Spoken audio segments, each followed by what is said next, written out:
2 weeks ago, on Earth Day, we took steps to advance clean energy by announcing a new partnership with the National Renewable Energy Lab. And today, we are here to announce changes to our purchasing of gas-powered vehicles with an executive order for Louisville Metro Government's own fleet. This executive order prioritizing our sustainability efforts becomes official. As part of Metro's larger sustainability goals, we have been working on the greening of our fleet. First, converting to hybrids, and eventually, as the infrastructure grows, growing our fleet of electric vehicles. I am with the Drive Clean Metro team, and we are very much focused on figuring out what data we need to make the best decisions. A lot of that is understanding how much mileage is going on each vehicle, where those vehicles live overnight, which vehicles will be priorities to replace, and specifically for those, what types of chargers do we need, whether it's level 1, 2, 3, whether fast charging or slow charging is sufficient. So there's a lot of moving parts to make those decisions, and we're very much in the data gathering stage to make sure we have all the information. You have to think about all the moving parts that we have to think about, where the city vehicles are going to be parked, if we have enough electric, if we have the infrastructure. Also, our mechanics have to be trained on it, and we have to buy special equipment for them to work on these vehicles as well. So we're currently working with Ford to train our current mechanics on how to take care of the electric vehicles. APCD began its journey on the road to fleet electrification several years ago when, with the help of Metro Fleets, we were able to add an all-electric Ford Focus to our agency's fleet. Since that first EV, APCD has added 2 additional plug-in hybrids to our fleet, and we've had a great experience with them.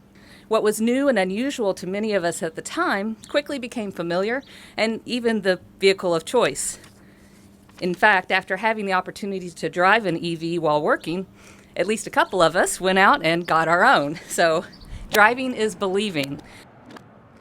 I've been working with APCD, so I had the opportunity to drive this vehicle. I wanted to change my lifestyle so that it mirrored what I was doing in work. I decided to go with an electric vehicle. Electric equipment is much cleaner than gas-burning equipment. That's why we're now looking at how we can help people understand the air quality benefits of electric vehicles and what we can do as Louisville Metro Government to help people make that choice to cleaner vehicles. So as we convert our fleet, we look forward to the reduced maintenance costs, the reduced fuel costs, the reduced carbon emissions. This is something that we will be growing into because our fleet is mainly a fleet that stays within the city, and with so many of our different agencies, switching to electric makes perfect sense. While the fleet management doesn't fall directly under my umbrella, as a part of the overall energy goals, it's critical, especially when we're looking at the 2035 goal of 100% renewable energy, not just electricity.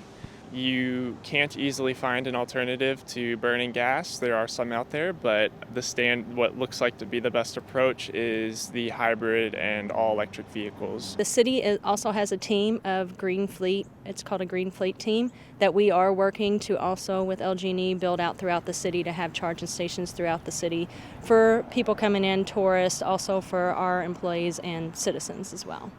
It's the future, and I would say it's now. When we started this group 6-7 years ago, the whole thing was that, what's going to be in 5 years? It's gone from a point where we would have to kind of pound the pavement to, find places that want chargers. The tables have turned and folks are coming to us. And really, it does just make sense. In the long run, they are cheaper. There's a lot of challenges and things that we need to figure out up front in terms of upfront costs and infrastructure planning. And I would say that, as a society, that's kind of an issue that we're all tackling at once right now. How do we get prepared for this transition?